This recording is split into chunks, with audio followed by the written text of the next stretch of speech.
Good morning, Dog Nation. I'm Brandon Adams, and this is DawgNation Daily, the daily podcast for Georgia Bulldogs fans, presented today by Pella Window and Door of Georgia. So much to do today. Heartbreaking loss for Georgia basketball after a furious comeback falls a little bit short. We'll discuss that on the program here today. National championship tonight. We'll do our part to kind of preview some of that, I guess.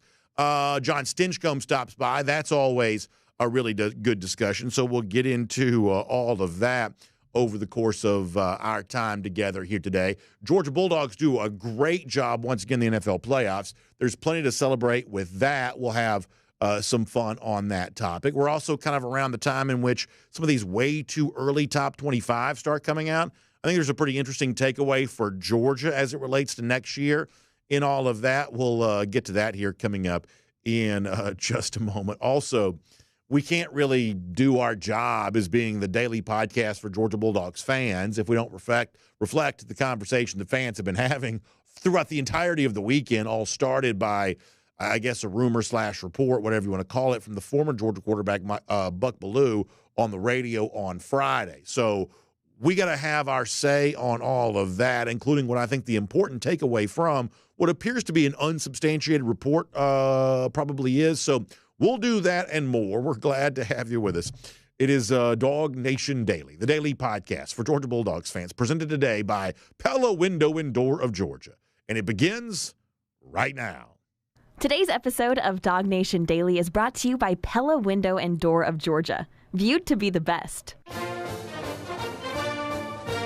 Presented by DawgNation.com. This is DawgNation Daily, the daily podcast for Georgia Bulldogs fans. Here's your host, Brandon Adams. So I'm staring at a sheet of paper in front of me. It's our rundown, and we've never had very elaborate rundowns around here just because I'm not complicated enough. I'm not smart enough to keep up with something complicated. We keep it pretty simple. I just sort of come on the air and sort of shoot from the hip. Most of you can probably tell that by the way that I talk. But I do kind of have basic sort of benchmark about where I'd like to go with the show. And as I'm looking at today's rundown, it occurs to me. Now, I forget to sometimes put things on here, but it occurs to me that I don't have tonight's national championship game listed on a rundown at all, which sort of gives you an idea of where my mind is, I reckon, and I don't mind telling you the truth about this.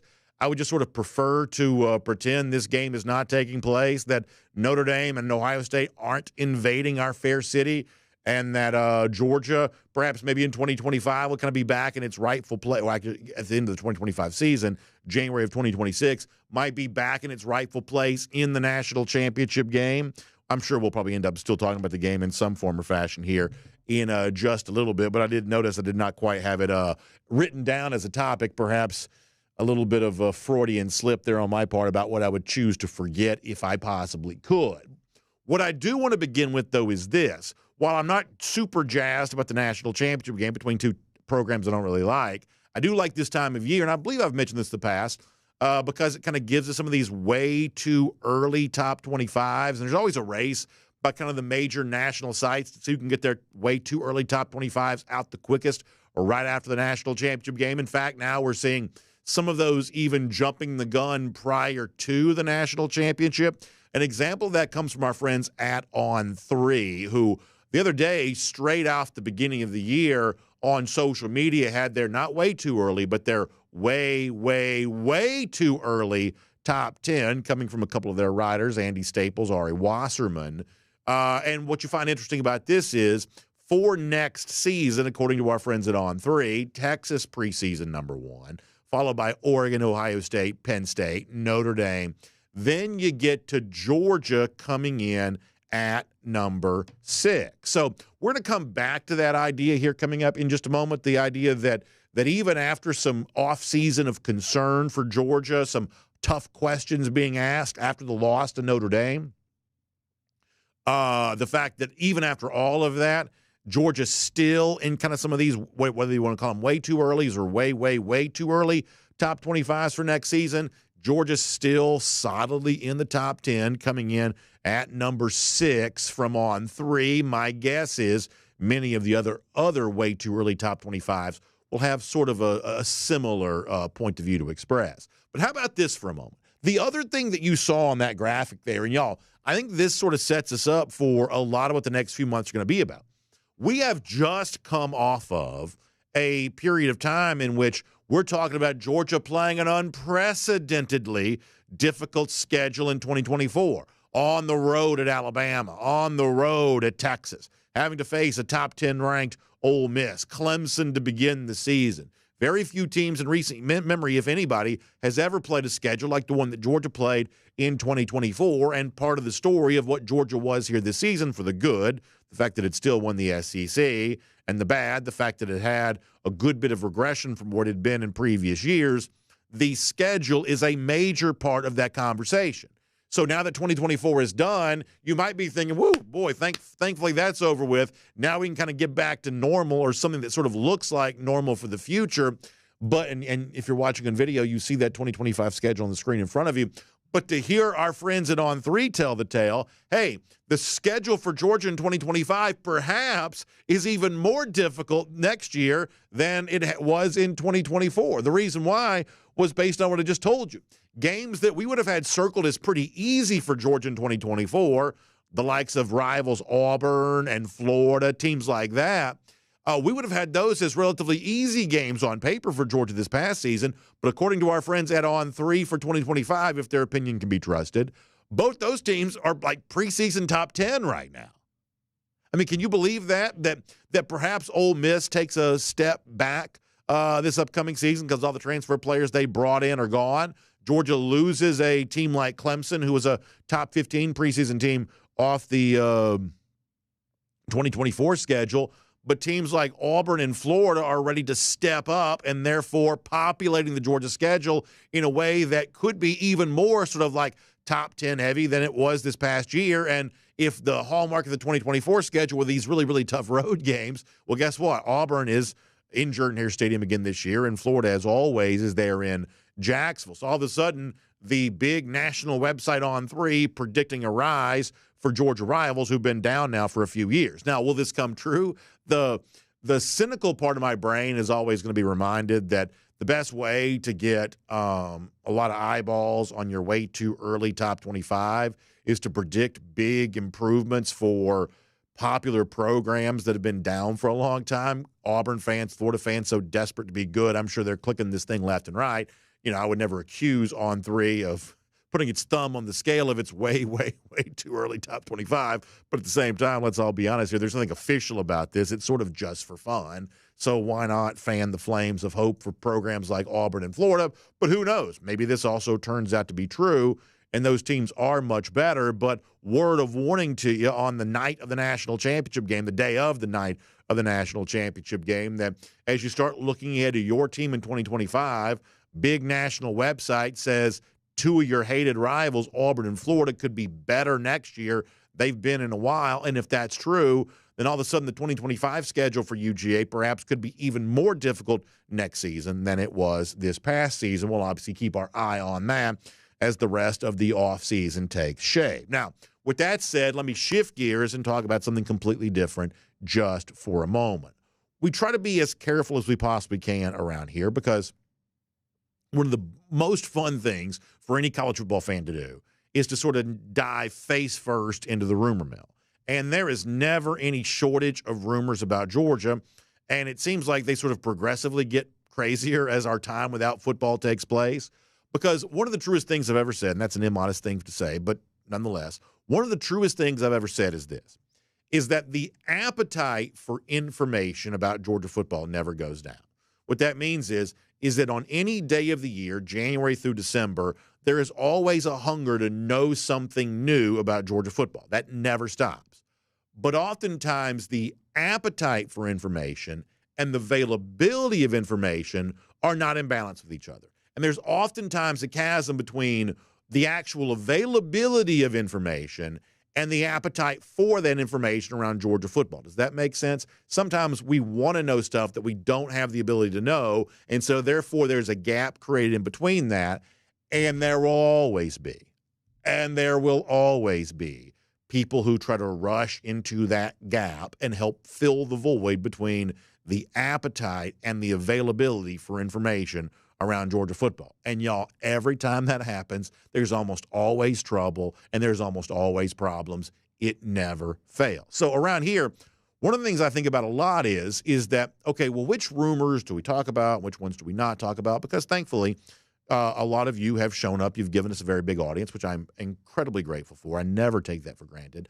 But we do try to be a little bit careful about which rumors we kind of amplify, just given the fact that, we want to be good stewards of the audience that we've been given. Yet at the same time, we are also the daily podcast for Georgia Bulldogs fans. We would look like idiots today if we came on the air and didn't in some form or fashion reflect the conversation that completely took over the weekend from Friday afternoon on. And by now, many of you know what I'm talking about here. The former Georgia quarterback, Buck Belue, who I do like, many of you do too, goes on his radio show on the Atlanta radio station 680 The Fan, dropped a rumor/report, whatever you want to call it. And boy, you want to talk about starting a fire that burned really throughout the entirety of the weekend, and any kind of congregation you have with other Georgia fans, no doubt this was a part of your discussion. So let me let you hear it. Now, before we play it, let me also say that I believe we can essentially confirm this report is unfounded, at least for now, meaning in common language, I don't believe this is true, at least based on what we currently understand here right now.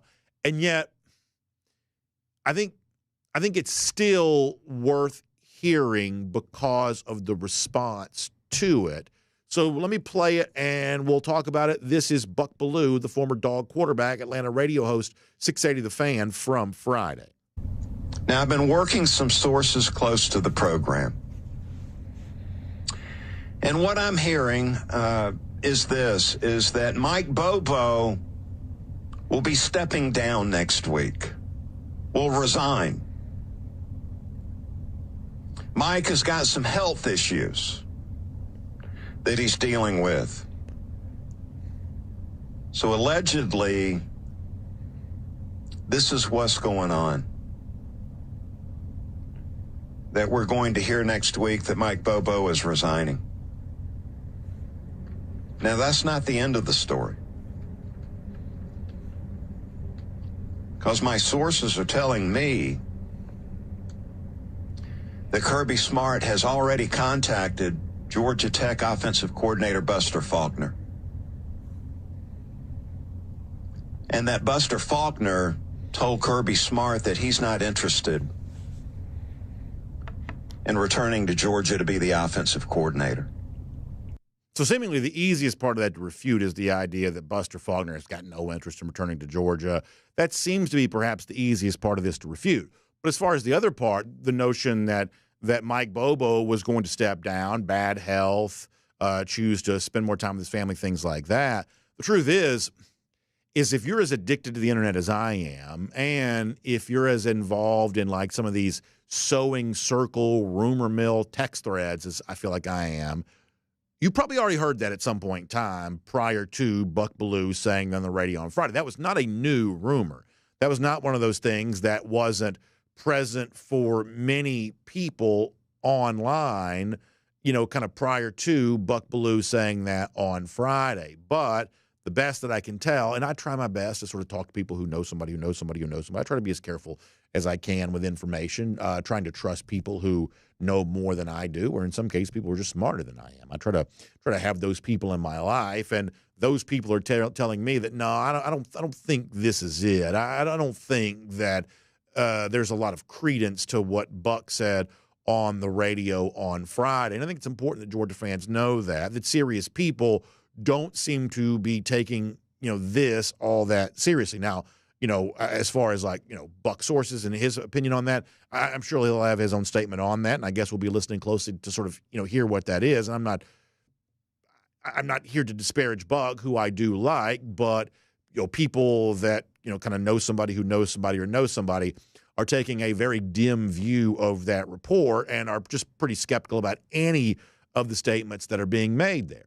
But here's the why. Here's the reason why I thought this was important to play on our show here today for a moment. Because I got to tell you, the response to stuff like this becomes really pretty telling. And the sheer amount of energy around the notion of, Mike Bobo might be gone, I think kind of becomes the story in and of itself. And, of course, nobody would want, Coach Bobo to have bad health. And gosh knows we would pray for him every single day that's not true.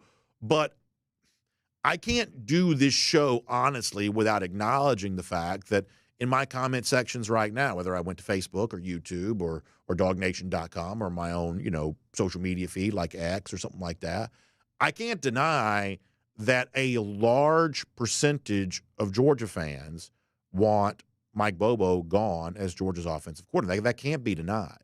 That is the story around Georgia football right now, that if you talk about anything related to Georgia football on the air or, in a story or something like that, Georgia fans, many of them, a significant pocket of them, are going to want to take this to, but what about Mike Bobo and what about the regression of this Georgia offense? So we try to have a discussion that's as honest as it can be, reflective of the larger chatter happening among Georgia fans. And, Georgia fans who feel like they've noticed regression are correct in pointing that out. I mean, I'll give you just the two basic statistics that probably matter to me more than anything else.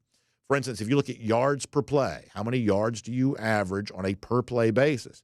In 2023, and that was a Mike Bobo offense, but in 2023, Georgia was fourth in America, averaging 7.26 yards per play. This past season dropped from fourth all the way down to 50th, just 6.03 yards per play. Also, if you look at the scoring offense, in 2023, Georgia was fifth best in America at 40.1 points per game. In 2024, Georgia dropped from fifth best all the way down to 38th, just 31.5 points per game. That regression is obvious and plainly seen in those two basic stats that I just mentioned. So even if the Mike Bobo report by Buck Belue is unfounded right now, the response to that would suggest that Georgia fans are hungry for change, and you cannot deny that. Kirby Smart himself was asked about the performance of the Georgia offense after the Sugar Bowl loss to Notre Dame, and some of the numbers that I just mentioned may be on his mind when he tried to offer the explanation for why things had regressed to the point that they had, and whether or not that regression really demonstrates a problem for the Georgia offense going forward. This is what Kirby Smart said back in New Orleans. Well, I attributed, number one, some really good defenses we played. I mean, that one was a really good defense. We have played some really good defenses. We've had a rotating a lineup with guys that have rolled in and out, and we haven't created the same thing on defense we've done in the past. If you go to years past defense, we created more turnovers, more better third downs to get the ball back. There's a lot of things we can do better to help our offense, but we certainly have to play better and do better.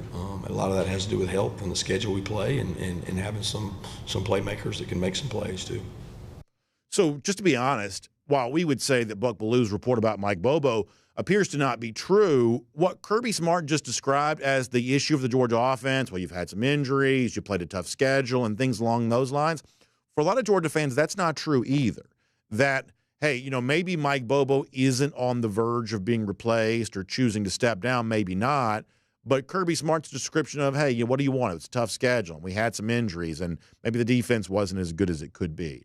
That doesn't necessarily ring true either. So I do think that Georgia fans are right to notice the regression. And I do think that Georgia fans are within their rights to ask tough questions about how it is going to be better in 2025. I absolutely believe that.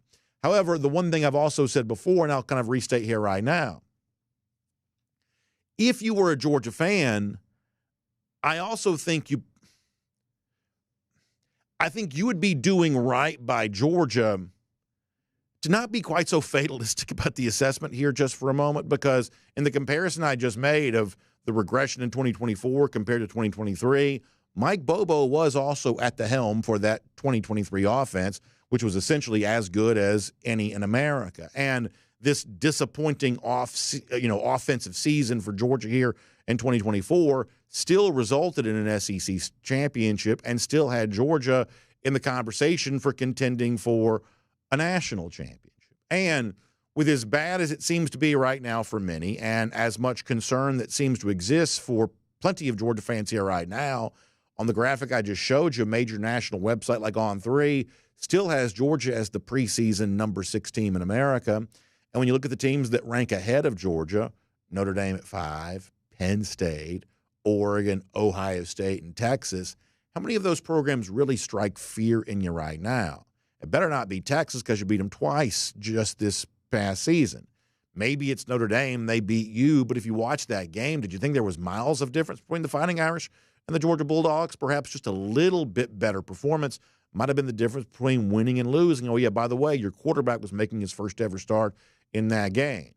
You know, Oregon, Ohio State, pretty good teams, no doubt about that. But Penn State, once again, not the kind of team that I think any Georgia fan is necessarily all that afraid of. So perhaps this is the conclusion of this discussion, and maybe it's unsatisfying to many. But if you're a Georgia fan that was fired up about those Mike Bobo rumors over the weekend because you're dissatisfied with the Georgia offense, you've got some evidence to support your point of view. Georgia's offense did get much worse here this year. That is a factual statement. But the context for that is that Georgia still remains among the very best programs in America and still with a legitimate shot of having improvement in 2025. That some of this doesn't come down to the stark difference of Georgia's either good or bad. Some of this kind of comes down to sort of a gradient of expectation that Georgia was probably a little bit below where it should have been in 2024, but a very good chance to improve in 2025. And I realize that's maybe unsatisfying to many, but that might just be what it is. That Georgia's still just 2 years removed from a national championship. And the coach that brought those national championships seems to have his trust extended in the direction of Mike Bobo. And while it's never quite as trite and simple as trust the coaches, hasn't Kirby Smart earned something from you to give a little space to make a choice like this for 2025, knowing how competitive he is? It is going to be a very interesting offseason for Georgia. A lot of fans right now who are seemingly not happy with everything that they're saying. But better performance in 2025, I believe, is an absolute possibility. And we'll watch over the course of the next few months to see the steps that Georgia takes to actually try to get that done. My name's Brandon Adams, and this is DawgNation Daily, the daily podcast for Georgia Bulldogs fans, presented by Pella Window and Door of Georgia. We are glad you are here today, no matter how you get to us. It's live on video 10 a.m., radio, Athens Sports Radio 960 Rev. Normally preempted today, but looking forward to being back tomorrow. Podcast, Apple, Spotify, everything else. Just glad you are part of the program, and so thankful to our friends at Pella Window and Door of Georgia who make it all possible. You know, this is that time of year when Pella Windows really earn their keep around your house. And it's kind of funny. I was driving in this morning. I was on I guess it's 285. No, 85, getting on 285. And right there in front of me, big Pella truck. I was thinking, boy, that truck's delivering some windows right now. That means that someone's going to have some great comfort coming their way as it's about to be very cold. First of all, it's already really cold this morning. A wind chill below 10 degrees.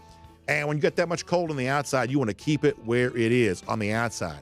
And frankly, when it comes to the energy on the inside of your house, a stat that I've given you before, about 30% of the energy that comes into your home from your heating and air system has the potential of escaping outside your house and therefore becoming an inefficient expense because of your windows. If you've got old, out-of-date windows, improperly sealed windows, just sort of a product that's sort of beyond its shelf life, past its expiration date, you're potentially losing about 30% of the energy in your home. And when it's as cold as it is right now, that really matters. But that's not going to be a problem when you make the switch to Pella windows and the wonderful product that they are all about. So if you want to take the best possible care of your home, I'm talking about curb appeal, how it feels on the inside. If you want to do all of that, our friends at Pella are ready to have a conversation with you. In fact, one of the Pella experts will come out to you today, walk you through all of this, your installation options, your financing options, all of what is available to you. You can also go see them. The Experience Center in Duluth. They got a great facility right down the road from us, right here in the Dunwoody area. Just so many great ways for you to experience everything that Pella Window and Door of Georgia is all about. You can also find them online, PellaGA.com/DawgNation. That's PellaGA.com/DawgNation. You can give them a call, 678-638-1429. Once again, 678-638-1429. And a few more days this month, between now and January 30th, you can take advantage of great savings. You can get $500 off a Pella project, this is not an or, this is an and. You can get $500 off Pella project and 0% APR for 24 months. So Great time to have a conversation with a Pella expert and find out why Pella Window and Door of Georgia is going beyond. All right, we've got Jon Stinchcomb here coming up in a moment. We'll go beyond with him and get all kinds of great information. Prior to that, I want to go around the doghouse, and it's poured today by Dr. Pepper. And, boy, I tell you, I continue to be just so amazed by what I'm seeing from so many of these former Georgia Bulldogs players during the NFL playoff. It's really remarkable, and obviously one of the main examples of that, probably the main example of that, is the Philadelphia Eagles, where yesterday in the snow, it was a really good game against the LA Rams. Eagles defense took over, and leading the way for that Eagles defense, a couple of former Dogs, Jalen Carter, Nolan Smith. In fact, somebody on social media captured the full stat line here. Brendan Deeg putting this out, that Jalen Carter and Nolan Smith today combined for 10 quarterback pressures, 5 hurries, 3 sacks, 3 tackles for loss, and 2 forced fumbles. Brendan saying the 2023 Eagles first-round picks dominated. And obviously that is of extra importance for Georgia fans because both those guys are obviously former Georgia Bulldogs. And, man, it's amazing how nostalgic all of that makes me for the recent past. Because, honestly, Georgia's national championship in 2022 was only a couple of years ago, and yet based on how quickly the sort of mood around college football has changed since then, in one respect it also kind of feels like a long time ago. Gosh, man, Georgia had something special when it had Nolan and Jalen Carter, and I find it just so, pride. It fills me with a sense of pride to see the way in which they're also now doing that for the Philadelphia Eagles after the Eagles bet so big on so many of these former Dogs. You love to see that bet really paying off. In fact, one of the things that's sort of come back to light since then is the great phone call that the Eagles GM, Howie Roseman, we played a lot from Roseman over the years because of how complimentary he's been of Georgia. We even played this when it first came out. Roseman, who's a Florida grad, on the phone with Nolan Smith on draft day, having some fun and kind of joking about being an ex-Gator, now having to turn to all these Dogs. And Nolan had such a classic response to all of that. This was sort of back in the news this weekend after Philadelphia did what it did yesterday. Good stuff from the NFL draft back in April of 2023 between Eagles GM Howie Roseman and Nolan Smith. Take a listen to this. Nolan. Coach. It's Howie Rosen from the Eagles. How you doing, brother? Hey, how you doing, man? You know, I'm a Florida Gator. Do you know how much this hurts my soul to take all these Georgia Bulldogs? You know? Hell yeah, you want to win, though. You want to win. I do want to win. I do want to win, my man. You're right. I do want to win more than you know. Yeah, so he says you want to win. Nolan Smith does. That means, obviously, if you get a bunch of lousy, stinking Gators, you don't plan on doing a whole lot of winning. But these Georgia Bulldogs, you certainly feel a lot better about that. Just incredible stuff from Nolan Smith. And great to see them doing so well for the Philadelphia Eagles. That's just a fun one, man. Fun to relive the moments those guys share in a Georgia uniform. And great to still see them doing that same thing out there at the NFL. And, boy, if you're a Georgia fan, you just kind of wonder, how do you recapture some of that magic again? Maybe one of these days that's on its way. So good stuff there. Around the Doghouse, poured today by our friends at Dr. Pepper. And, of course, we're getting ready for a national championship game tonight between Notre Dame and Ohio State. And I believe, obviously, the national championship trophy presented by Dr. Pepper will be given out there at the end of the game. And in honor of that, Dr. Pepper's got a really fun announcement coming today that you're going to want to be a part of. So if you're watching TV tonight, something like that, be on the lookout for a special announcement from our friends at Dr. Pepper.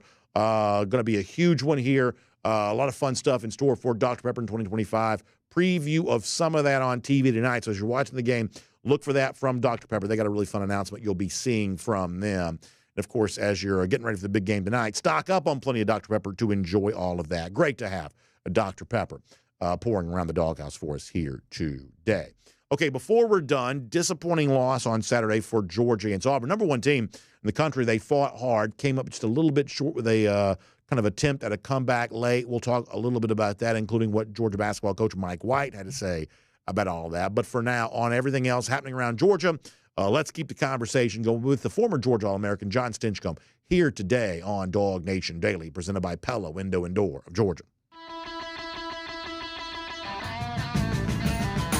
From Athens and across the SEC or wherever the recruiting trail may lead, here's a DawgNation.com insider. Say hello to Jon Stinchcomb. And, John, I was honest with our audience before the show began. Did not officially put the national championship game on our rundown. I guess I want to pretend that it's not happening with these two teams, neither of which being Georgia. But I will, before we kind of get into the main crux of our conversation, any thought on the game tonight? Do you see a pathway? Obviously, Ohio State's a pretty big favorite here. Do you see a pathway for Notre Dame to keep it close? Notre Dame can stifle Ohio State's run game and still play with too high shell.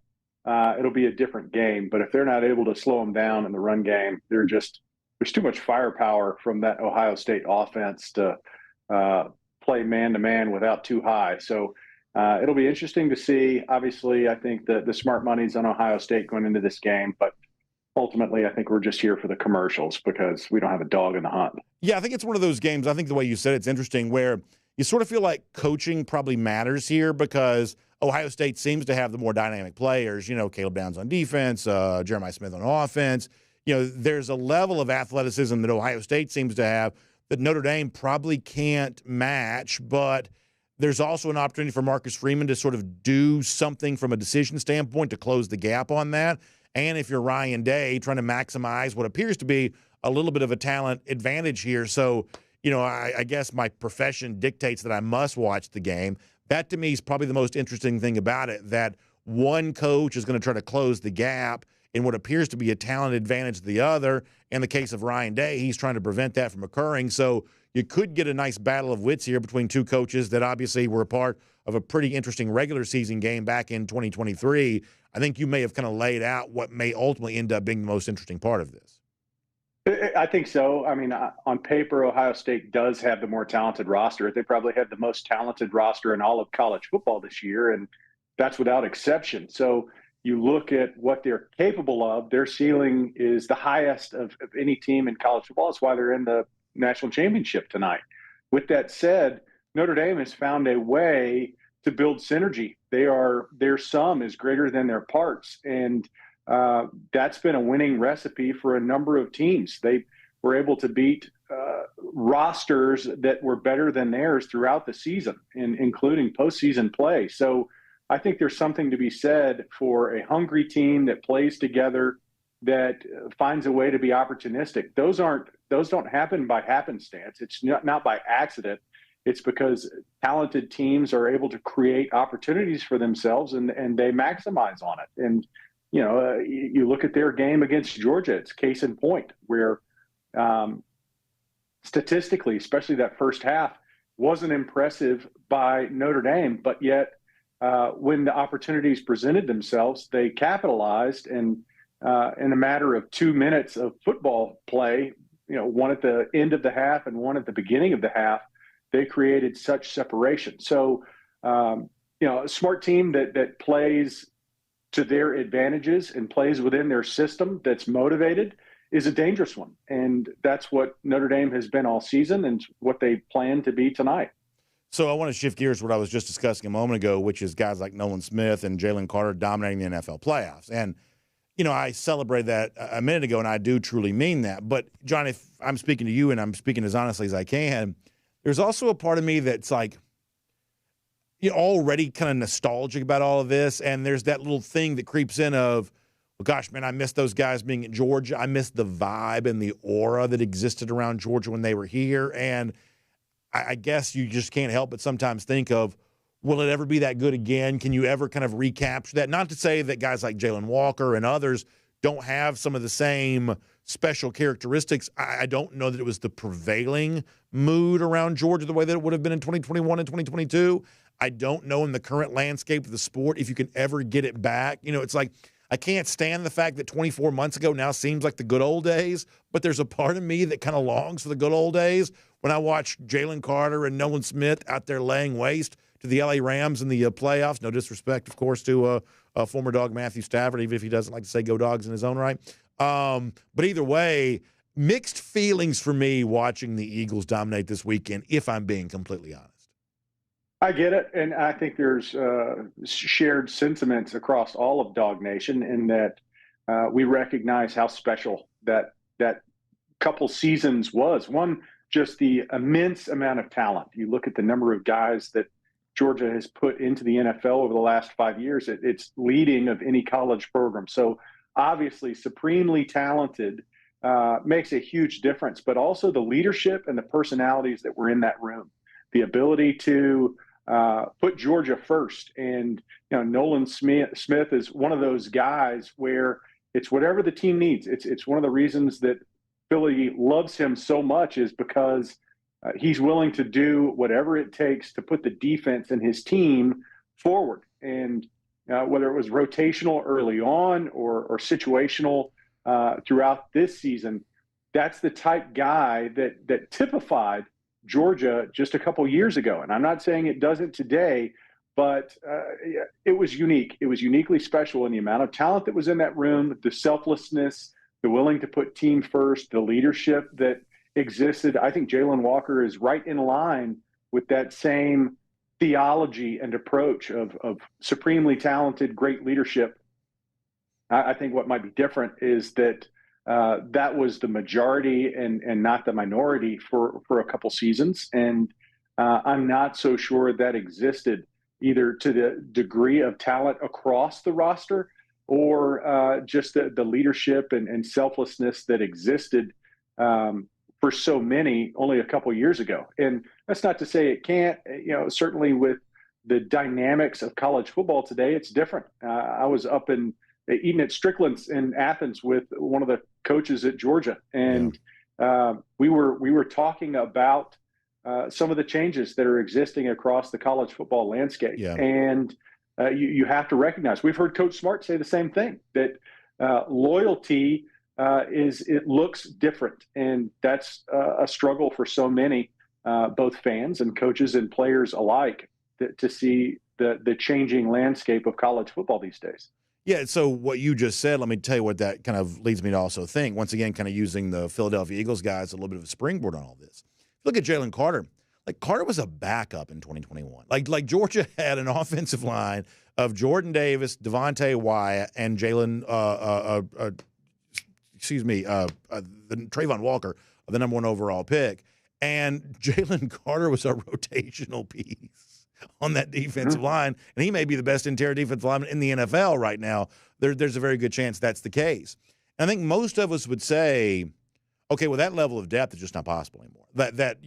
You probably don't even aspire to get back to that level of depth because with transfers and NIL and things like that, you're just never going to hoard that much talent at any one time ever again. And so it kind of leads me to wonder, and, I reserve my right to change my mind on any of this kind of stuff, but it does sort of leave me wondering, okay, well, how much do I still follow recruiting then? Not to say that I don't follow it, because I do, but if the recipe for Georgia's championship teams was to stack a level of talent that no one else could contend with, and that recipe is no longer possible because people are poaching your rosters so frequently, then what is the role of recruiting now if most of the recruits we're talking about are players that won't be able to contribute right away, might be able to contribute a year or two from now, but that's also time in which other programs could come and sort of make the promise of,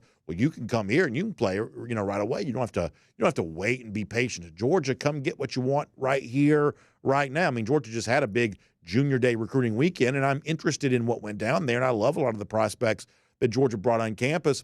But my relationship with recruiting is a little weird at the moment because I just sort of see the recipe for success in football being a little bit different than it was even 2 and 3 years ago.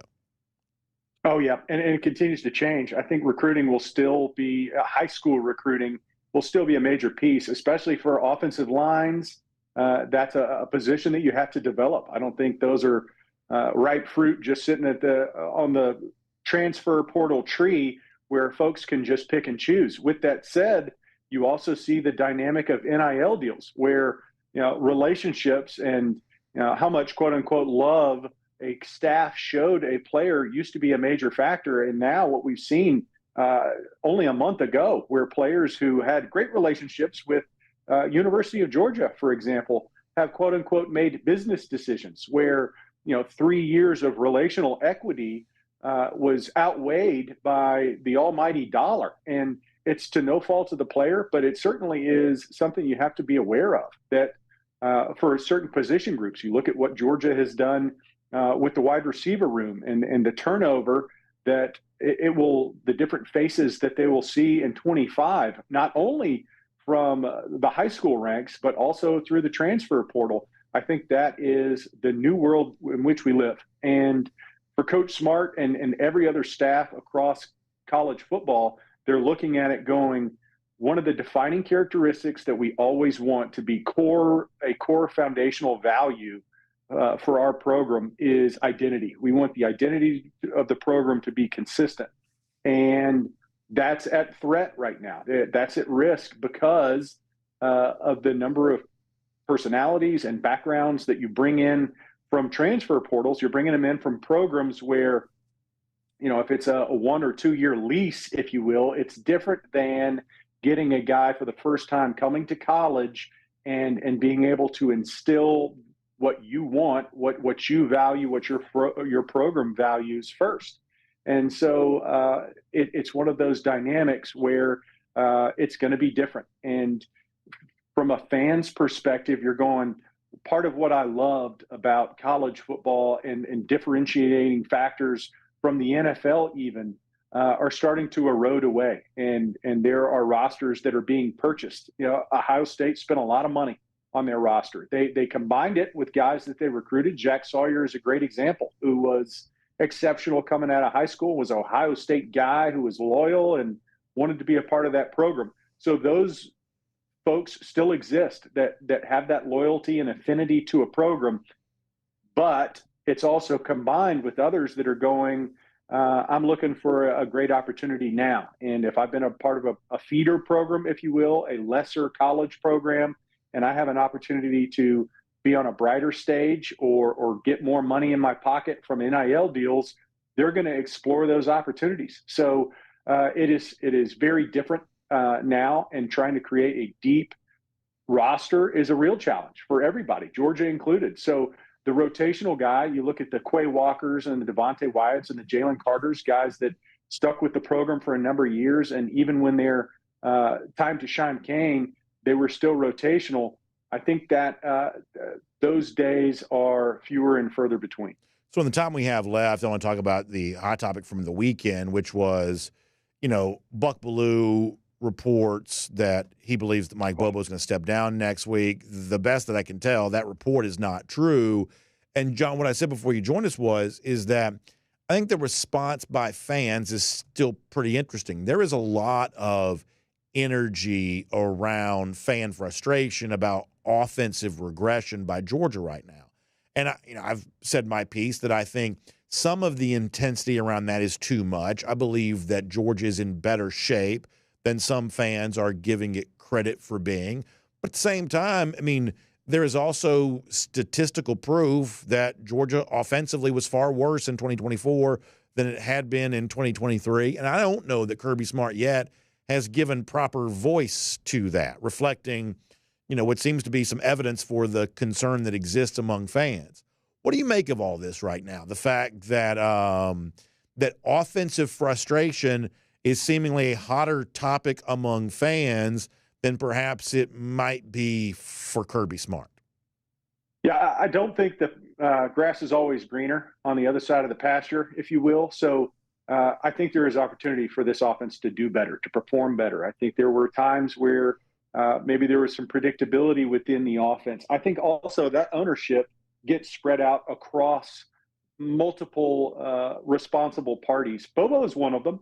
I think if we're being fair, you're looking at it and you're going, there's times where Georgia's offense needs to be better. And obviously, quarterback, offensive coordinator, they take the first shot, if you will. And I do think part of the furor that has started to ramp up a little bit from the fan base is the response that's been had by Coach Smart. And, maybe some recognition that this offense was underperforming at times. Now, with that said, there's still great creation of opportunities that comes with being the coordinator that I don't think Bobo got the credit for.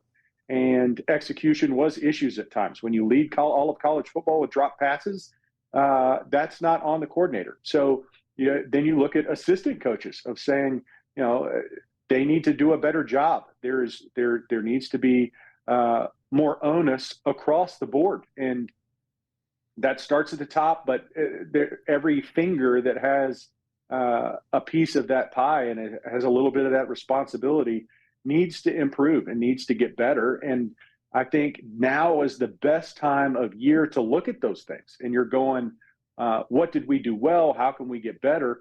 And that's what every staff does. Now in college football, it's a little different because they're also on the recruiting trail, and that seems to never end. And you're doing roster management in ways that you haven't in the past.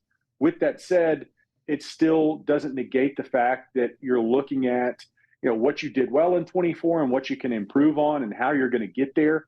And I don't always think that means you need a new, fanny in the seat, if you will. So it doesn't mean we need a new coordinator. It doesn't mean that you're turning a blind eye to areas of improvement if you say we don't. It just means that there is opportunity to get better. And I believe that right now, Coach Bobo and the staff, as it stands, gives us the best opportunity to do that. And hey, BA, who's to say that there aren't more changes coming? I don't think it's the offensive coordinator that's going to be moving. It doesn't certainly seem to be the case. That seems to be, some early fraudulent reporting. But the way college plays out and that calendar, we all know, is crazy right now. So there might be more changes to come. Yeah, let me just say this, and we'll get ready to wrap up, which is that I think the one thing, and I put myself in this category because I'm obviously a big Georgia fan who just sort of happens to have the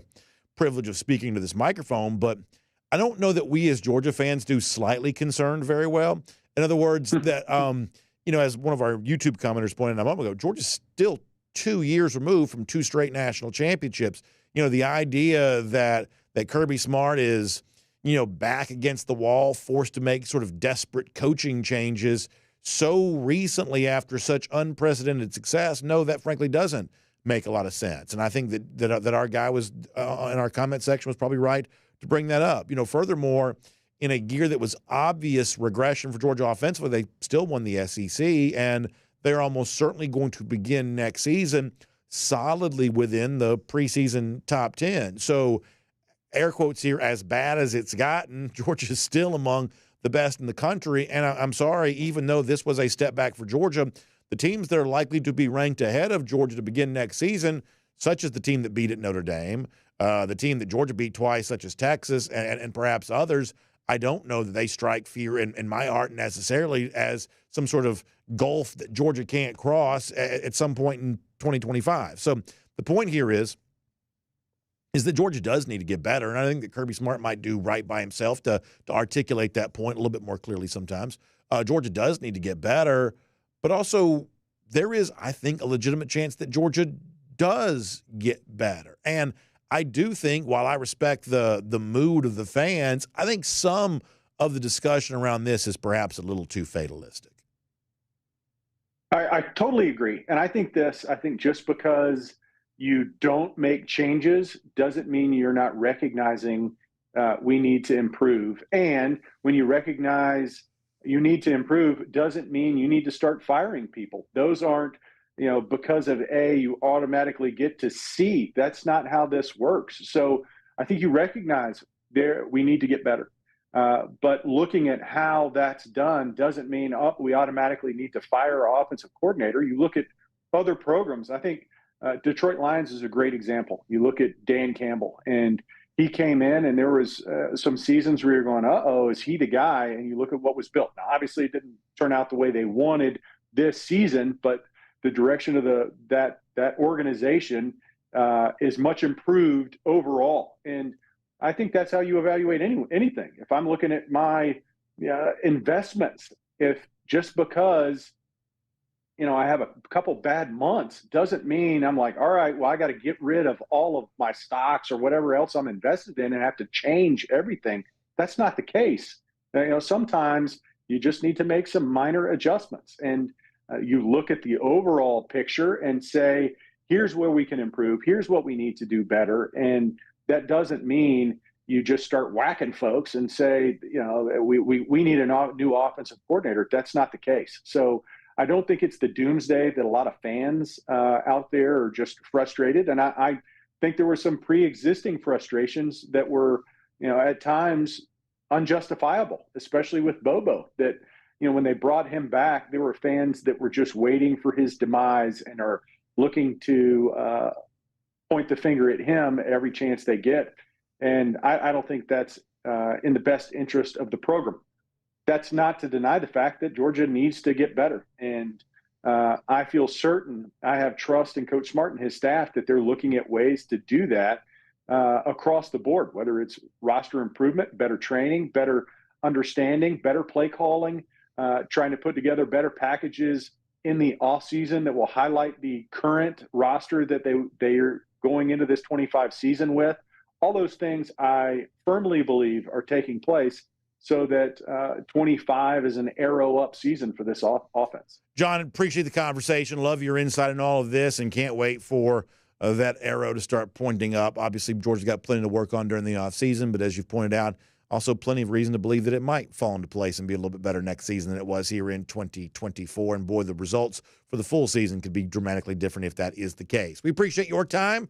Hope you enjoy the rest of your day today and the rest of your week. We'll look forward to talking to you back here very soon on DawgNation Daily, presented by Palo Window and Door of Georgia. Appreciate it, BA. Go Dogs. Go Dogs, indeed. Let's take a look around the rest of the league. This is SEC Through. Before we move on here, and by the way, we're not done with our Philadelphia Eagle-related content on today's show. We'll have that as part of our Golden Shoe here in a little bit, too. But before we move on, I'll give you sort of my quick thought on the national championship, just because I guess the tradition dictates we must at least make some sort of pick or something like that. One thing I kind of always come back to in these sort of big games, this is not astute analysis. Like, this is like the least little bit of thought process on this, because I'm legitimately, a little bit bummed by Notre Dame and Ohio State here in Atlanta. But the least little bit of analysis is that in big games like this, Super Bowls, national championships, things like that, the point spread is typically not a factor. Doesn't mean that it can't be, but it typically isn't. Meaning, if you have your eye on Notre Dame, you better think they can win the game, because when underdogs cover in big games, they have a tendency to actually win outright.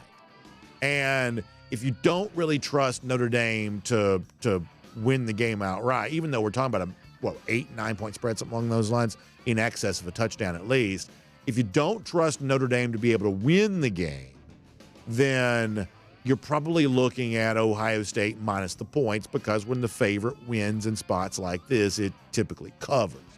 That is not astute analysis, and that alone should not be sort of a rubber stamp pick for you. But that is sort of my pick. I just don't see a compelling enough case for the underdog here in this spot. So therefore, for me, it's Ohio State to win and cover and to frankly finish off what has been a pretty impressive run through this postseason and the sort of narrative-altering performance over the course of the last 4 games, if they do indeed conclude it that way. Will Howard's been playing better. Obviously, Jeremiah Smith is just one of the absolute best players in the game. And to Ohio State's credit, when they lost to Georgia in 2022, the narrative around the Buckeyes was they needed to get much better defensively. And over the course of the last couple of years, they have. They have invested on that side of the ball, both with, coaching prowess and now on-field talent. And they're just a much better defensive team. In fact, kind of the story of this game is 2 pretty good defenses. Ultimately, though, whether it's Jack Sawyer getting at the quarterback once again or just Ohio State having a little bit more offensive firepower than Notre Dame can match, like Ohio State to win this game by double-digit points, cover the spread, bring home the national championship. That is the squarest of square picks, but that is the thought here on that. Now, let's get ready to go cruise around the SEC, courtesy of Royal Caribbean, and let's get ready for a wonderful 2025 when it comes to Royal Caribbean. We now have a date for the brand new beach club coming to Paradise Island, the Bahamas, by the end of 2025. That's going to be up and running. So many exciting things happening with Royal Caribbean. And if you've been hearing us talk, but you haven't yet made your commitment to be a part of our DawgNation cruise, I haven't been told otherwise, so I believe you should still be able to get in, have your chance to be a part of that. We'd love to have you there. It's Utopia of the Seas. It's the newest of the Royal Caribbean cruise ships, at least until the summer when Star of the Seas debuts. But it's a wonderful, wonderful ship to have our DawgNation cruise on. And keep in mind, we would encourage you to take a Royal Caribbean cruise vacation at any point in time. We believe Jessica Slater's a great travel agent to help you book that with. But you need to know, when it comes to our DawgNation cruise, there are special things that happen on board the DawgNation cruise that you don't get anywhere else. And as a part of anything else. I'm talking about trivia events. We do giveaways, meet and greets, all kinds of fun things that you only get, all sorts of, what you call them, like surprise and delight type events, all kinds of stuff that you only get as a part of a DawgNation crew. So please be a part of it. Jessica, assuming there's still room, and I believe there probably still is, at least maybe if you act quickly, Jessica Slater can help you out with that. Give her a call, 770-718-9147.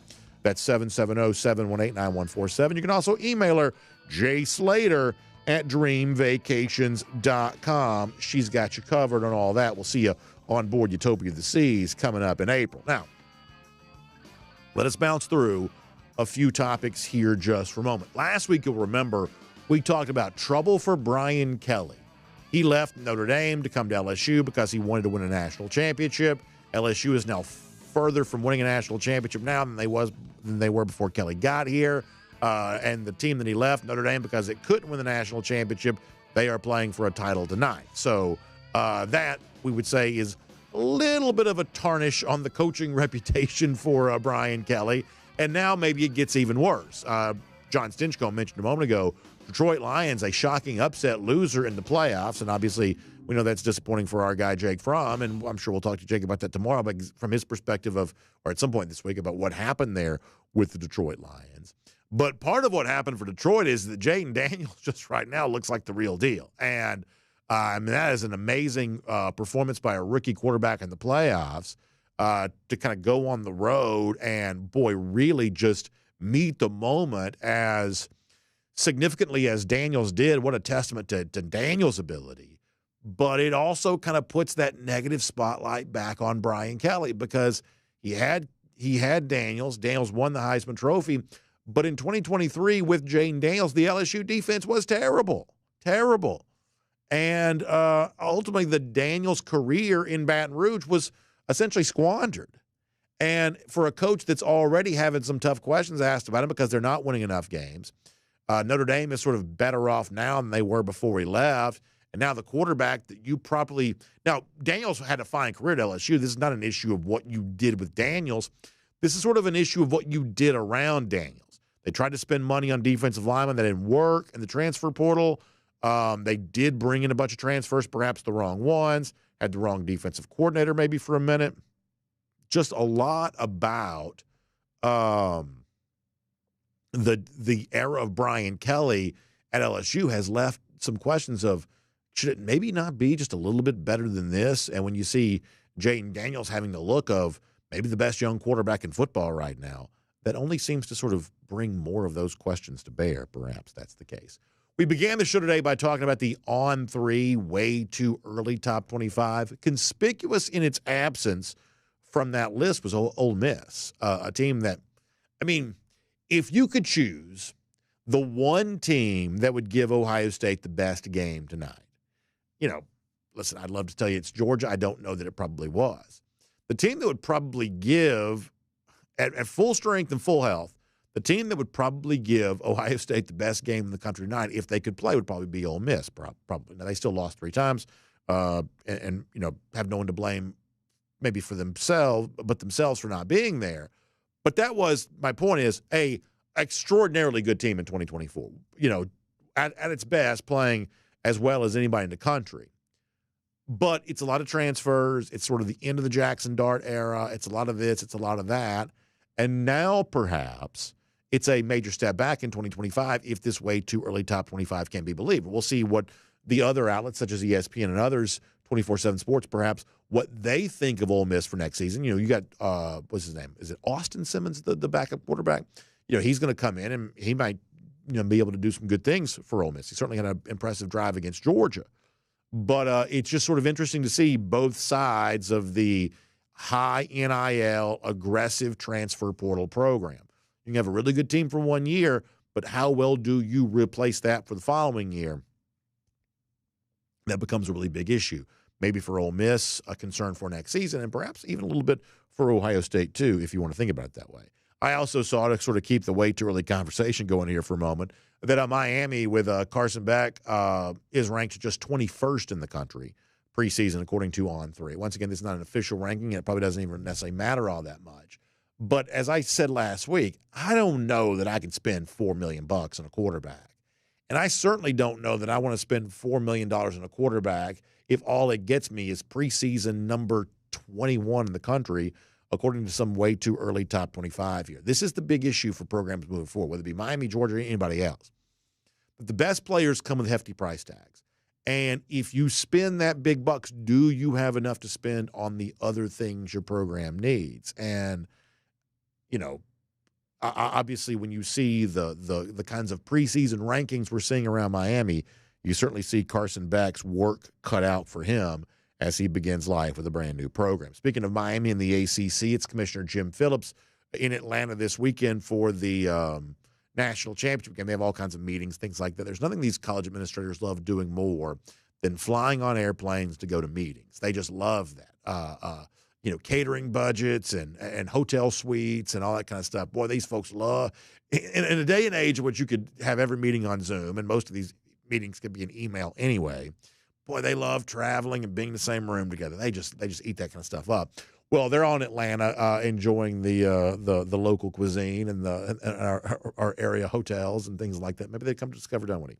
Maybe they'll do that. But either way, the point is that Jim Phillips, being in Atlanta, was saying that he has an interesting idea for the conference championship games and the college football playoff moving forward, where maybe it's the regular season champ that gets the automatic bid, and the conference championship game becomes a little bit more of a play-in.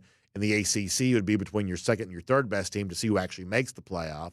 For the SEC, maybe it's something a little bit different than that, but kind of officially floating the notion that conference championship games, as they're currently designed, don't quite fit the needs of the sport at the moment. And this is all really unofficial and just sort of talking out loud, and most of this stuff never comes true, but it does speak to what I think is going to be a hot topic for the sport, which is, hey, from a TV rating standpoint, the conference championship games still deserve to exist. There was as much of an appetite for the SEC championship this year, even though it was technically meaningless, as some of these college football playoff games. That there's still some value in the conference championship games, but the actual tangible result for winning the game is not properly defined here at the moment. So, could you see some sort of alteration in this?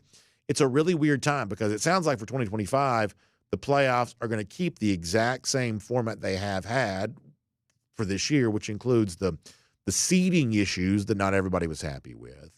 You may have seen that the ratings for the semifinal games are pretty bad. I'm guessing a lot of that's going to end up being a function of when they were played on a Thursday and a Friday night, and tonight's game on sort of a typical Monday. Now, it is a holiday, and you do have inauguration going on, so some of that perhaps distracts would-be viewers. My guess is that tonight's national championship sort of settles into probably a pretty good rating, I'm guessing, and that we chalk up the bad ratings for the semifinals to just the nights of the week in which they were played. But my point in all of this is not that you should care about TV ratings, but is just to sort of point out we are changing a lot right now. We're changing conference championship games. We're changing bowls. We're changing the regular season, all in service of a playoff that seems to be getting bigger and bigger and bigger. But the public's appetite for that larger playoff, at least to this point, seems somewhat limited. But perhaps that's going to change tonight. Then finally, there's this. So Wisconsin has a defensive back named Xavier Lucas, who apparently tried to go into the transfer portal because he wanted to go to Miami. But Wisconsin had a signed NIL agreement with Lucas, which they thought sort of kind of tied him to their program. So therefore, they would not allow him to go to the transfer portal. Well, now Lucas is represented by a lawyer named Darren Heitner, who's sort of a big figure in the NIL space, and so now they're going to sue Wisconsin. Wisconsin says it has tangible proof that Miami tampered with Lucas, as if anybody cares about that. In the midst of all of this, the NCAA also comes out when threatened and says that basically you don't have to be in the transfer portal to transfer, which, if you take that seriously, means that guys can just, I guess, play for one team on Tuesday and a different team on Wednesday and be automatically eligible, and that any rule that would in any way restrict player movement at all is essentially just non-existent. Y'all, what are we doing? I mean, what are we doing? I swear I love college athletics so much. I wish the people that ran it had any sense of how to keep this train on the tracks. And I'll just say this real quick. People are always complaining about the NCAA this, NCAA that. But nobody ever really sort of specifically articulates what they don't like about the NCAA.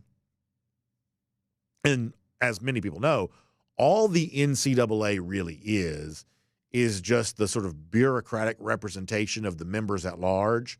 You know, it's a little bit like Rob Manfred as the Major League Baseball commissioner. He's hired by the 30 owners. He does what they want. You know, if you complain about Manfred, you're actually complaining about the Major League Baseball owners because Manfred's their employee. And if he wasn't doing what they wanted, they would just fire him. The NCAA kind of functions the same way. The NCAA is the member institutions. It's Georgia, it's Georgia Tech, it's Clemson, it's Florida State, it's Texas, it's Notre Dame. Like the NCAA is the institutions. And so when the NCAA does anything, they're sort of doing what the members at large want. But to the extent that there's still sort of a bureaucracy known as the NCAA, this is the thing that I hate. When they thought they had absolute power, they didn't expect any accountability whatsoever. They did all kinds of sort of heavy-handed things of, remember when like, you know, some like field hockey player would have their transfer denied and no explanation given as to why. It was always sort of really heavy-handed and sort of autocratic and you know, kind of, I don't know, just really, you know, just really intense, right? Just very unflinching and unfriendly and no explanation given. We just have the power to do whatever we want, and therefore that's what we're going to do. And the moment somebody questioned their power, like what happens here with the Wisconsin defensive back, all of a sudden this once heavy-handed, you know, drunk on power institution, all of a sudden now they don't have the guts to defend their position at all. And as long as these sort of like issues that kind of threaten the stability of college athletics go undefended, you know, as long as this turf sort of goes unguarded, then I'm just telling you right now, college athletics is getting more and more eroded every single time something like this comes out. You know, somebody needs to step up and make a forceful defense why college athletics ought to exist, because one of these days, if we're not careful, it just may not. I don't know, kind of an odd story of the Wisconsin defensive back who apparently is going to go to Miami and may be suing another one of these lawsuits in the process. We'll make that cruising around the SEC courtesy of Royal Caribbean. We'll also talk some Georgia basketball here coming up in just a moment. But prior to that, let me give a shout out to our friends at Cercheros. By the way, I was at the game on Saturday. I had a great time, a great atmosphere, terrific environment. And as I was watching the game at one point in time, the sort of the ribbon boards around the gym kind of flashed the Cercheros logo. I was like, there you go. I know that. That's Cercheros. I know them. Well, you need to know Cercheros there, too, if you're getting ready for a big catering event coming up, big game coming up, perhaps tonight or in a few weeks. If you enjoy getting folks together for a little football there at your house, you want to cater some delicious food for them to enjoy, the fresh mix of Cercheros a great option there on that. Whether it's a group of 10 or more, you can bring them in and feed them some delicious stuff, whether it be the bowls, the burritos, the quesadillas, the nachos, tacos, so much more. It's the friendly Tex-Mex they serve every day in a restaurant. You can have it delivered right there to your home there, 25 fresh toppings. And I also love the special detail they take on stuff like this. Like, for instance, if you want to get like your veggies grilled to kind of get that little extra crisp flavor, that little extra kick to it, they'll do that for you. There's all these like little things they'll do for you in store that really makes it just an awesome experience when you're enjoying it in store or when you have them come out to cater for you or something like that. You're going to love everything that Cercheros is all about. They got 30 locations all throughout the state, but there are even more on the way. So if you want to order online, go to Cercheros.com. That is Cercheros.com. You can find a restaurant near you, and you can find out how you can have a great time with some fresh mix from our friends at Cercheros. Make sure you check that out today online, Cercheros.com. All right, so Georgia's down big to Auburn most of the day. Number one, Auburn comes roaring back. Crazy final sequence where, you know, Georgia gets like the right combination of a missed Auburn free throw, made three by, I think it was Silas Demery who makes the three, and then gets a steal there at the end, down three. Three-point shot goes awry, but there's a foul. So Georgia down three with less than a second to go, makes the first, misses the second, which you had to do on purpose. Ball goes out of bounds. and then gets the perfect look right there at the basket on the inbound play for what would have been kind of a tip-in to tie the game, send it overtime. Ultimately fell a little bit short, but Georgia valiantly kind of comes back against number 1 Auburn, made it a real game in the final seconds here, and now kind of shakes off a week in which Georgia had to play at number 6 Tennessee versus number 1 Auburn with winless in the SEC, Arkansas, Georgia taking a trip there later on this week. So kind of what did Mike White learn about his team from the week, and obviously the comeback attempt against Auburn that fell a little bit short? This is White after the game on Saturday on that. It's not the way I feel right now. I don't know our guys feel that way either, but there is certainly positive, especially the resilience. You know, it's not like we lost by 2 and had a chance, but it was leads changing throughout the game and ties and all that stuff. It was a game where we were dead in the water there mid first half, and our guys do what they continue to do and just continue to play hard. And we've just got guys that play hard. Auburn does too, and you need that in this league. And last year was certainly different here at home. Actually had probably a little more competitive at their place last year. But this group, we've got to continue to get better. There's a lot that we don't do great, right? And it's back to the drawing board on Monday. But we've got good players that like each other, that enjoy playing with one another, and that play hard. So I don't know that number 1 Auburn, even in your own gym, is a must-win for you necessarily, and I certainly don't believe at Tennessee on Wednesday was. On the road at Arkansas this week, that might be must-win. This is a team that's really struggling, got blown out by Missouri. Preseason top 25 to begin the year. John Calipari in his first year coach, spinning big in the NIL space, and yeah, just a huge disappointment on the floor.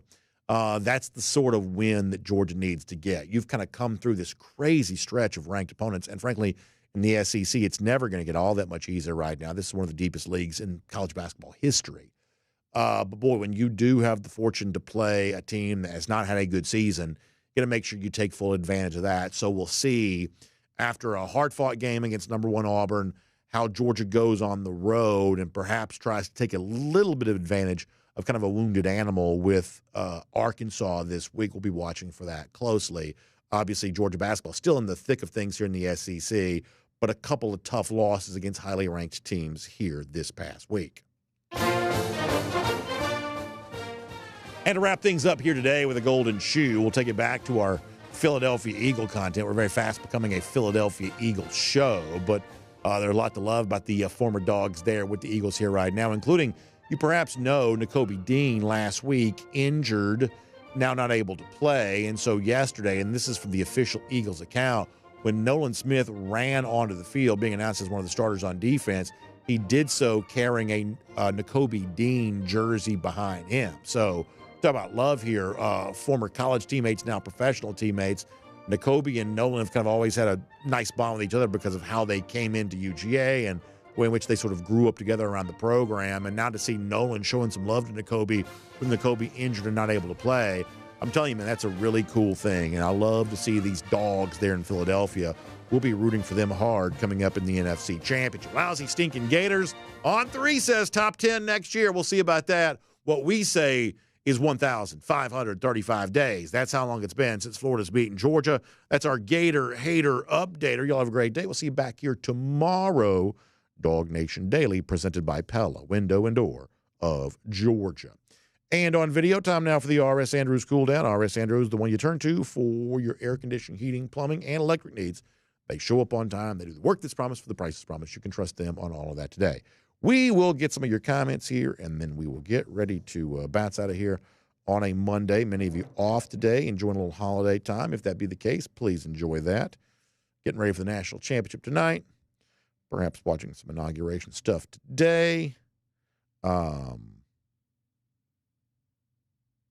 Mike Mazzell says he loves his former Dog players, but he's got to go with my Commanders to win it all.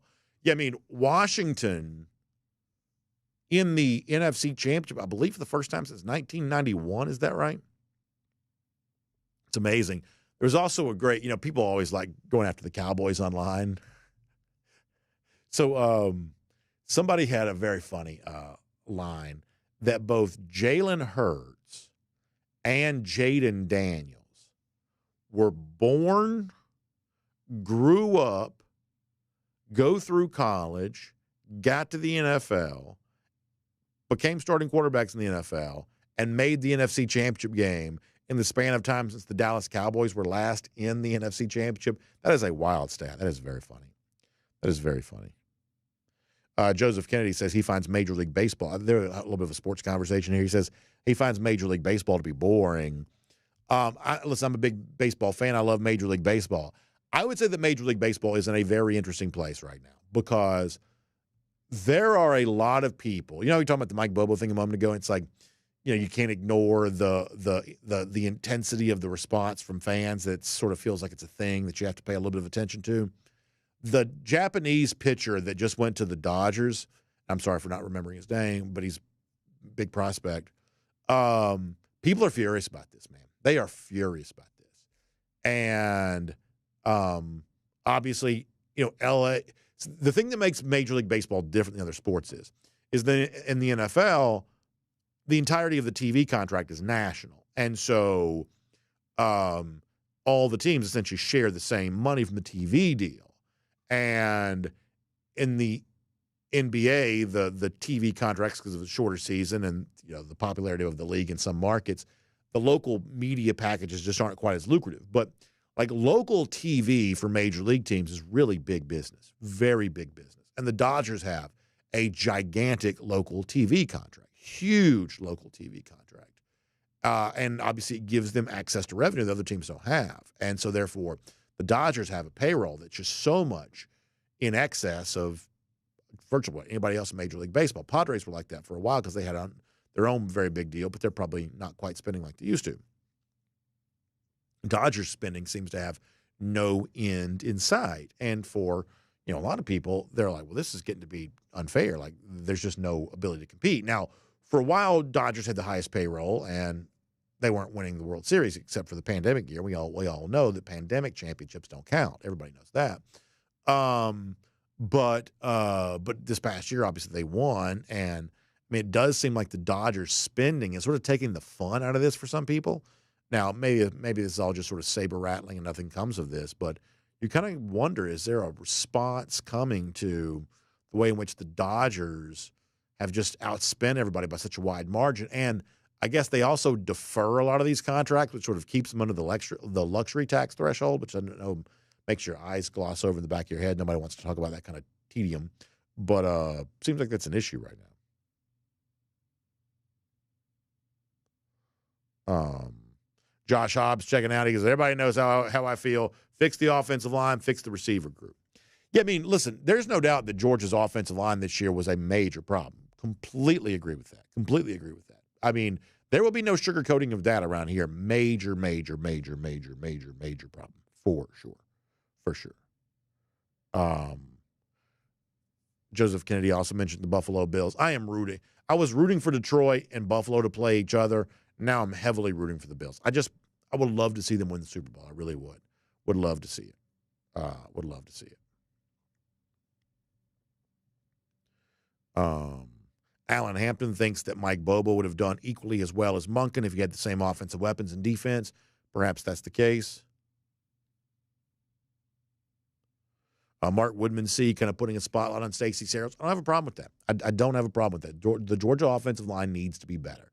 It absolutely does. And seems like there's a little bit less assumed depth in that group now compared to the year. Like in years past, if you had a need, you would just say, well, you're going to plug in this former 5-star and that former 5-star, and you're just going to keep right on going. It seems like there's a little less of that now than there used to be, if we're maybe being honest.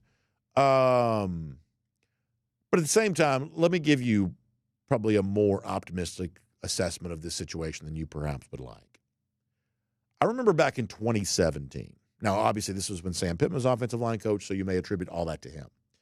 But in 2016, Georgia's offensive line had not been very good. And in 2017, it was sort of thought to be one of the major concerns for the team.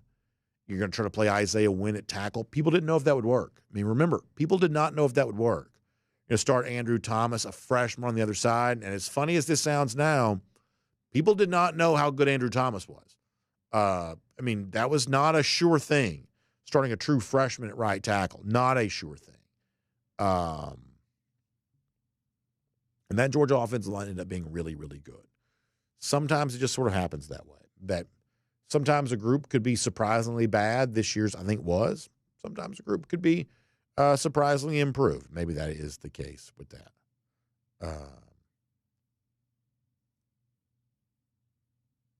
Gary Roach also pointing out, I think we have this. I don't know if our guys can pull this up, but that Jalen Carter essentially lifted Matthew Stafford like he once lifted Jayden Daniels. I did see where that, some Georgia fans are still upset with Stafford because Stafford said he doesn't say go Dogs. We didn't blow that up on there you go. There's Jalen Carter with Matthew Stafford in the air. That's pretty funny. It's pretty funny. Nolan Smith's right there too. That's a good look at it right there. Way up in the air on that. A lot of Georgia fans are still unhappy with Stafford because Stafford says he doesn't say go Dogs. We didn't blow that up at the time. I probably don't love the Stafford social media presence. I just am really against a lot of that stuff, whether it be what's-her-face from Miami or Stafford's. I'm just not into some of the social media stuff, I guess. But people are upset with Matthew Stafford and really – not just rooting for Philadelphia, but kind of rooting against Stafford, against the Eagles, because he said that he doesn't like to say go Dogs. So people were hot about that.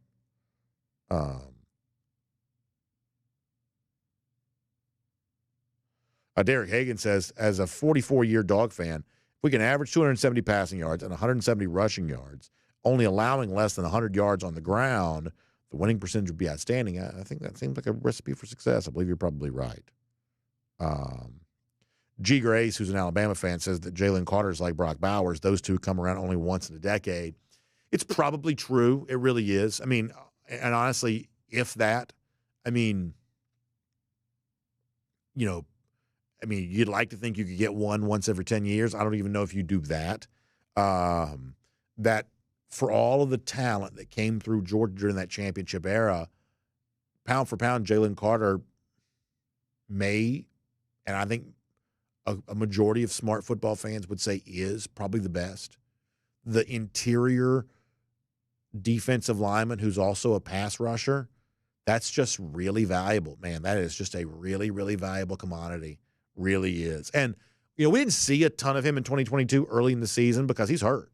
But to his credit, and I don't know that all players do this. I really don't. I don't know that all players do this. You would think that Carter's draft stock was pretty well established, but he still came back from injury and played hard. Tennessee game in 2022, one of the big wins of the recent era. It's a huge game. Jalen Carter was awesome that day. He was, and that was like, y'all help me remember, did he play against Florida in 2022, or was the Tennessee game his first game back? He was so good. Whoa, boy, he was so good.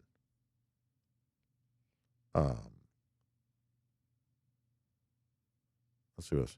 Yeah, Gary Roach asking about Carter being lifted. Yeah, we just showed that a minute ago. Really funny. Really funny. Jeremy Harbin pointing out. And by the way, is Jeremy Harbin, is that BA's cardigan? Is that the same? Is that the same one? I know BA's cardigan is Jeremy. Is that Jeremy Harbin? I want to make sure that I got my aliases correct here. But Jeremy correctly pointing out that Georgia did win the SEC. The deepest, toughest SEC ever. Georgia did win that. So in the midst of all of our feelings about what Georgia is or isn't, let's try to keep some context there on that. DMart42 says, do you get sick of the sky or falling dogs? Or I should say the sky's falling dogs. It's not nearly as bad as their armchair coaches seem to think. I would say sick is the wrong word because I try to be respectful of as many opinions as I can. And I try not to be, because you don't have to go very far online to sort of find fan opinion being one thing and person that sits behind the microphone, this is going to come out wrong, but sort of talking down to the fans and be like, well, let me tell you what you don't know, and let me explain this, as if because I have the microphone, I'm sort of the in possession of all truth and the purveyor of all knowledge. I don't like that vibe. So when common opinion sort of says one thing, when my information leads me to believe differently, I try to second guess myself. Y'all know the meme of Principal Skinner from The Simpsons when he's like, could I be mistaken? No, it's the kids who are wrong. Like I try not to do like the podcast version of that, which is, wait a second, am I wrong? No, it's the entirety of the audience. They're the ones who are wrong. Like I try not to do that too much. I try to give respect to the opinions, especially when it's as loud as it is. I would say, as a fan-oriented show, that is an opinion that we must listen to. However, to use the phrase that you use, sky is falling, I do believe, even as I try to respect the kind of prevailing narrative among many Georgia fans, that I do believe, as I told Jon Stinchcomb, some of those fans are taking way too fatalistic of a viewpoint on this. I really do. And I think it's a huge mistake. I do. And I have my theories as to why it happens. I don't necessarily want to beat people over the head with those theories now. But, Jeremy Harbin is not B.A.'s Cardigan. Well, Jeremy, I'm glad that you were here. B.A.'s Cardigan's name is Jeremy, but Jeremy, I'm glad that you were here. Thank you for clearing that up. But so hopefully that makes sense, which is there are a lot of Georgia fans who I feel like, with the intensity of their feeling about Mike Bobo, and even Stacey Searles to a certain point, we think it's easier to defend Bobo than it is to defend Searles. But even some of like the criticism of Searles kind of takes it to a point that I think loses proper context. I do. And I say that knowing full well that regression of the offensive line and regression of the offense overall is one of the reasons why we're, kind of forced to watch this game tonight, either from the stands or on TV. So, yeah. Jim K mentioning Oscar Delp regressing. I have a sneaking suspicion that Delp is maybe more hurt than people realize, because by the end of the year, Delp's playing pretty well. So, we may never know. A lot of these things we never really find out, but part of me wonders if Oscar Delp wasn't just hurt, because he was a real factor for Georgia at the end of the season than in a way that he was not at the beginning of the season. And that's sort of, for me, hard to explain for reasons other than injury.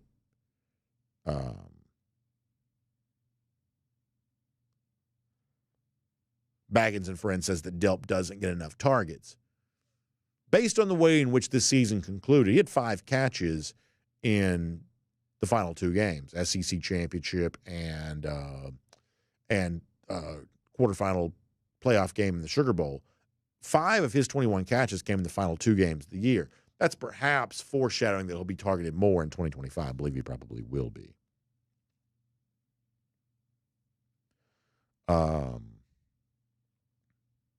Stick D says, unfortunate when ex-players don't claim Georgia.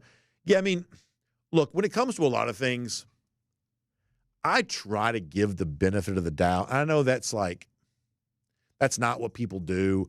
Like, even with, like, Buck. Like, I think that Buck, to my knowledge, probably messed up.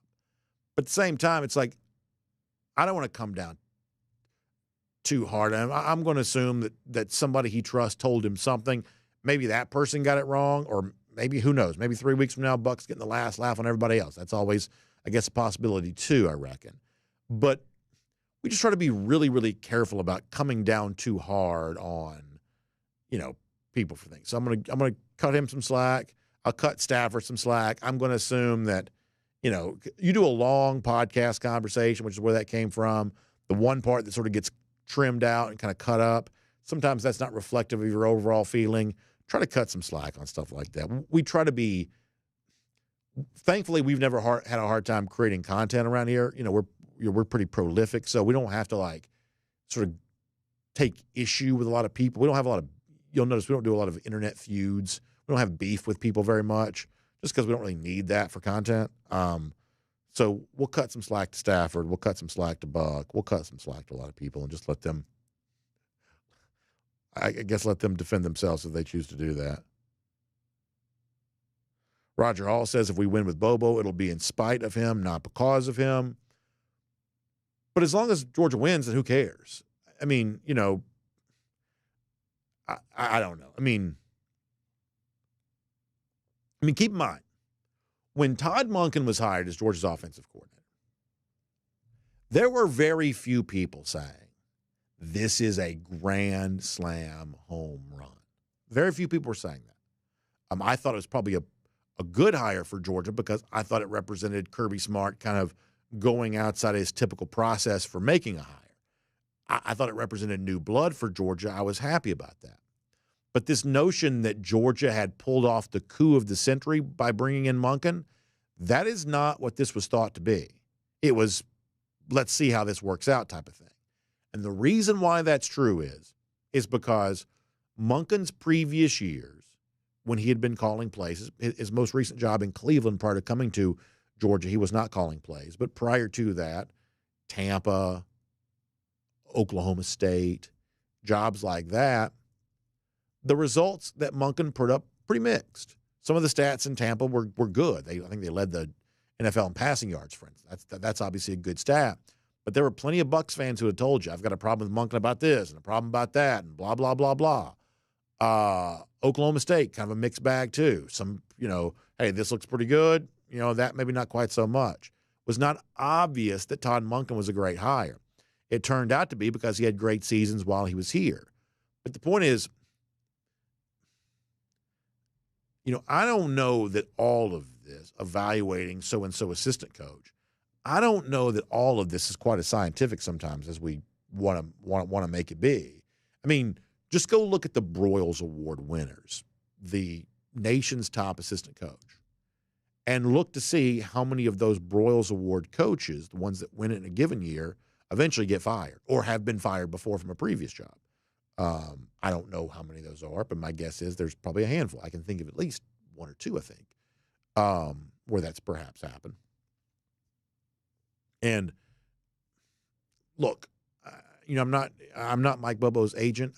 He can defend himself if he wants to, or he can hire an agent to be his spokesman in public if that's what he chooses to do. He's a big boy; he can defend himself. But I always try to be careful about what it is I know for sure, because football has a way of challenging things you think you know for sure. That's just my 2 cents.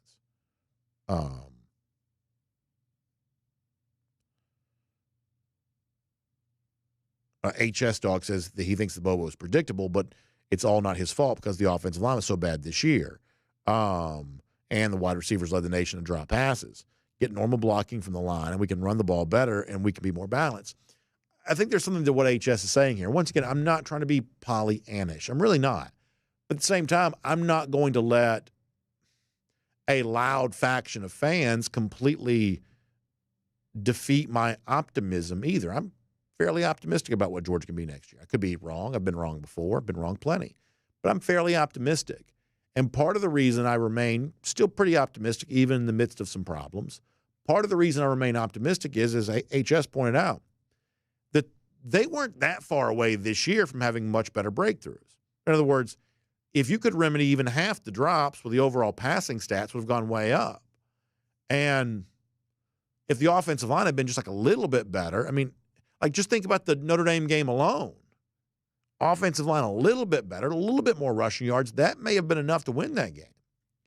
And now you're back in the Final Four again, and, maybe who knows what happens after that.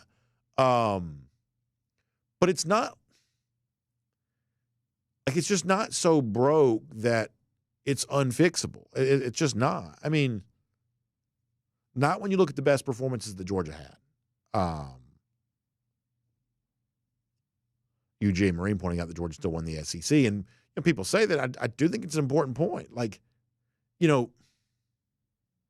This was not a season without accomplishment. But at the same time, I also get some of the concerns.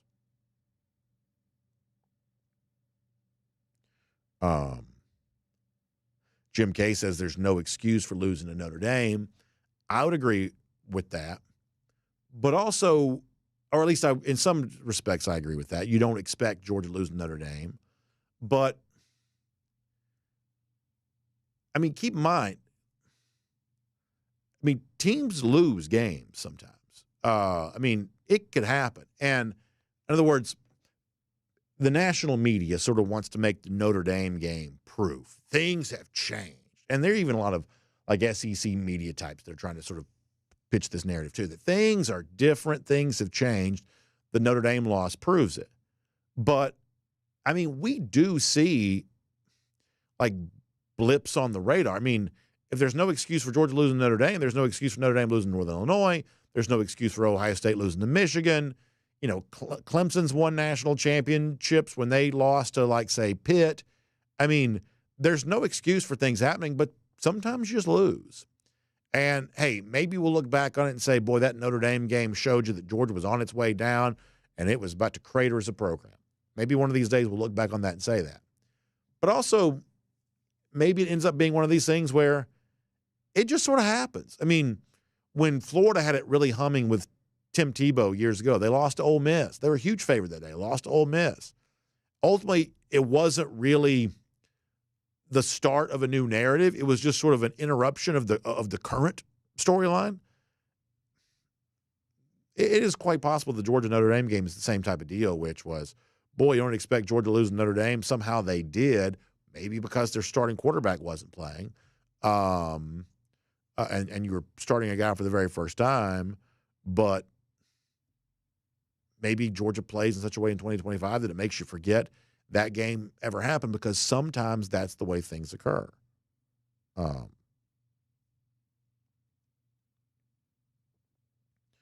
right, anything else before we go? We got to get ready to go. One more trooper in the comment section. Mike Tampa Dog and William Camacho talking about Ryan Puglisi. I do believe that it's a big offseason coming up for Puglisi, where, this is a guy that's been here. Georgia, I think, would like to develop him and have him as an option of someone they feel like they could put into a game if need be. You always want a backup quarterback that you trust, and it's not obvious what Georgia's going to be able to bring in out of the transfer portal in that regard. So, and Georgia probably does not love the idea of both of its quarterbacks being inexperienced, but, Puglisi gaining skills and just comfort could perhaps get him more ready for the future, I believe. Stick D says BA's never been wrong. He was just mistaken. Yeah. Listen, I've been wrong plenty. There's no doubt about that.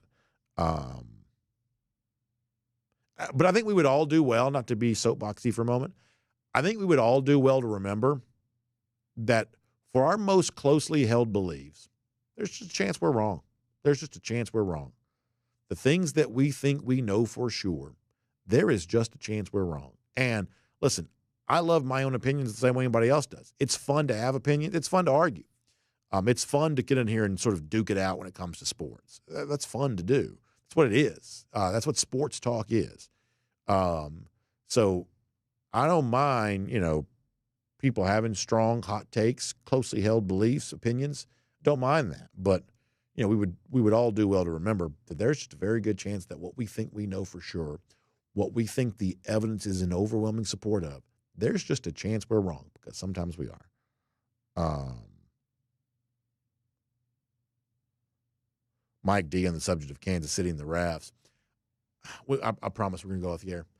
That stuff where, and the NFL's got to do something about this. Mahomes not the only one, but for whatever reason, it's more irritating when he does it. The late slide resulting in the penalty on the defense for a late hit on the quarterback. I can't stand that. Every rule in football is already to the benefit of the offense. We understand that. Everything's to the benefit of the offense. And so now you take the rule that's supposed to protect the offense and protect the quarterback in particular, and now you're trying to squeeze out even more leverage from that? How much does that just drive you crazy? And I don't find Mahomes to be unlikable, but, man, I can't stand the Chiefs right now. I'm so sick of the Chiefs. I think a lot of people feel that way, sick of the Chiefs. And they haven't necessarily done anything to, warrant that probably, but I want Buffalo to win that game so bad. Oh, man, I want it. want to win that game so bad. G. Gray says the late slide should become an offensive penalty. Yeah, I mean, I just think that you're already protecting these quarterbacks so much because for a different quarterback, somebody that's more mobile than Mahomes is, it's like Josh Allen, or if he does the fake slide and keeps going, or goodness knows what if Lamar Jackson were to do that in the regular season, of course. But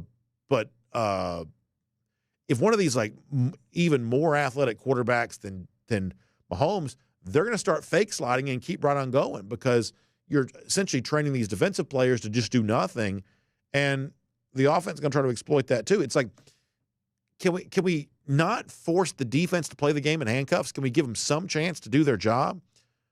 Because I don't know. I could get on a soapbox here. I'm not going to do that.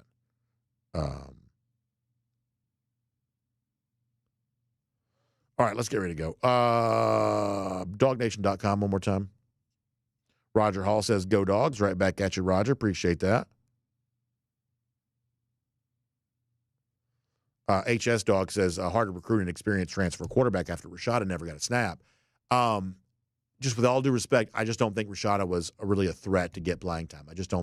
I think he came here knowing he needed to be developed, and I think he leaves Georgia knowing that he still needs that development. Keep in mind, to my knowledge, Rashada hasn't taken a visit anywhere. So just keep that in mind. I'm not picking on him. I'm not criticizing him. I'm not whatever. I think that the writing was on the wall in terms of if Rashada had stayed at Arizona State, I'm talking about in 2024, I do not believe that even he thought he was going to be the starting quarterback at Arizona State. So therefore, he was looking for a place to grow and get better. I got that at Georgia, but there was never a point at any point in time over the course of the last year, with all due respect, where there was any thought of, hey, maybe Jayden Rashada is a guy we could develop to put into a game. That was not where this seemingly was going. And I mean that. I mean, he may go on to be the next whatever, great quarterback of whatever, variety. But, there won't be anything about Jayden Rashada held against Georgia involving any other quarterback. I don't believe. All right, good stuff. Let's get ready to go for now. Y'all check out RS Andrews online, rsandrews.com, for your air conditioning, heating, plumbing, and electric needs. They show up on time. They do the work that's promised, the price is promised. You can trust them on all of that, including heating systems. It's freezing cold right now. It may snow again tomorrow, I guess, for some of you anyway, depending on where you are. Get your heating system tuned back up to factory fresh specs. Find our friends at RS Andrews online at rsandrews.com. You'll have a great day. Back tomorrow, DawgNation Daily, presented by Pella Window and Door of Georgia. We'll look forward to talking to you then.